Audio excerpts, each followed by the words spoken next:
Você não vai ter pronto você comer. E a cabeça? Levanta, suspende ela que Deixa eu levantar. Ah, suspende. Bora, meu anjo. Aí.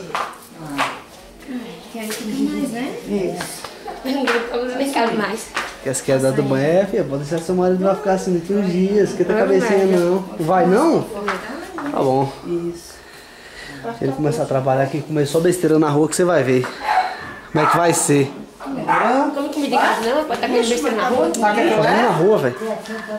Quer que eu lhe leve? Vamos no colo. Deixa ela sentar um pouquinho aí, Cida. Vamos conversar com ela. Opa. Tem que botar uma cadeira lá pra ela. E aí, venha. Vou pegar minha cadeira, aquela. Olha pra mim. Viu? E aí? Não deu conta de olhar, não.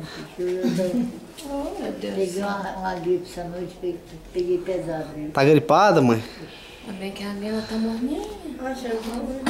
Hã? Não é filha. Adoradores do rei.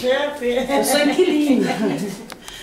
Agora eu só podendo tocar emprestado. Tá lá a chave lá, ó, no som lá. Tá. Tá no som aí, ó, em cima da mesa.